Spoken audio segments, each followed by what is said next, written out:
से कोई भी 24 घंटे पूरे होने से पहले वो बटन दबा देता है तो वो तुरंत अपनी सेल से बाहर आ जाएगा और पूरे $4,80,000 का इनाम जीत जाएगा, यानी प्राइस पूल से अपने पार्टनर का आधा हिस्सा भी।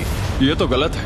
मुझे नहीं लगता तुम ऐसा करोगे, पर तुम्हें ये खुद से पूछना चाहिए कि क्या वो ऐसा करेगा, जैसे उसने वो किताबें और मूवीज चुराई थी। और अगर हाँ, तो क्या तुम्हें ये बटन दबाना चाहिए इससे पहले कि वो दबाए? जब फैमिली विजिट के दौरान उसे ऐसे ही कमरे में अकेले रखा गया तो वो बहुत रोया था और तब से कहने लगा कि अगर मुझे वहाँ जाने के पैसे भी मिले तो भी नहीं जाऊंगा। अब मैं तुम्हें $4,80,000 दे रहा हूँ इस कमरे से निकलने के लिए। जानता हूँ, इसलिए तो ये ऑफर बहुत टेम्पटिंग मैं है। समझ सकता हूँ। मुझे लगता है वो दबा देगा। तुम्हें ऐसा लगता है? हाँ, लगता है। अगर हाँ, तो तुम पहले दबा सकते हो।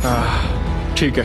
क्या तुम्हें कुछ चाहिए? हाँ, आजादी। हाँ, तो ये बटन दबाओ। ओहो, ठीक है, वो 24 घंटे अब शुरू होते हैं। और हाँ, एक और बात, जब तक ये टाइमर 0 तक पहुंचता है तुम्हें ये नहीं बताया जाएगा कि तुम्हारा पार्टनर बाहर निकला है कि नहीं।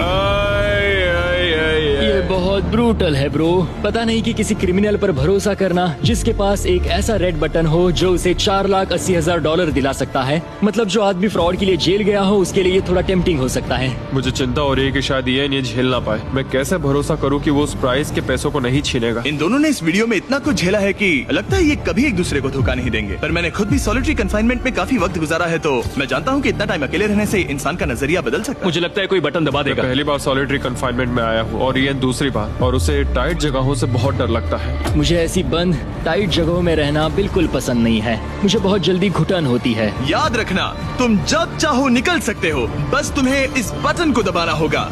सच कहूँ तो मैं ये काउंटर देखना ही नहीं चाहता, क्योंकि इसे देखकर मैं बस परेशान हो रहा हूँ। तो मैं इसे कचरे की थैली से ढक रहा हूँ, क्योंकि मुझे ये अपनी आंखों के सामने बिल्कुल नहीं वो चाहिए। इन छोटे कमरों में जितना ज्यादा टाइम बैठे रहे उतना ज्यादा ये सोचने लगे कि वो अपने पार्टनर के हिस्से के पैसों के साथ क्या क्या कर सकते हैं। अगर मैं बस उस लाल बटन को दबा दूं तो मैं एक ही बार में अपना सारा कर्जा चुका सकता हूं। जेल से निकलने के बाद मुझ पर $5 लाख का कर्जा था। बस एक फैसला और मेरे अतीत की सारी गलतियां माफ। $4,80,000 से मैं बहुत कुछ कर सकता हूँ। अपने बच्चों की पढ़ाई, अपने और अपनी वाइफ के लिए एक नई कार, शायद एक घर भी। ये सब कुछ बस एक बटन दबाकर। क्या मैं बटन दबाऊं और वो $4,80,000 ले लूं, अपना पुराना कर्जा चुका दूं और लेनी को धोखा दे दूं? समझ में नहीं आ रहा। इयन ने पैसों के बारे में जितना ज्यादा सोचा उतना ही उसे लगने लगा कि ये पैसे उसका हक है। सच कहूँ तो मुझे लगता है कि इन 100 दिनों में मेरा समय लेनी से कहीं ज्यादा मुश्किल रहा है, खासकर इसलिए कि मुझे वो विजिट नहीं मिली, मैं अपने परिवार से मिल नहीं सका। फिर क्यों मुझे लेनी से दुगना समय सॉलिटरी में बिताना पड़ा? कोई सेंस है इस बात में? अगर वो चला गया तो मुझे बहुत बुरा लगेगा। मैंने भी उतनी ही मेहनत की है जितनी उसने।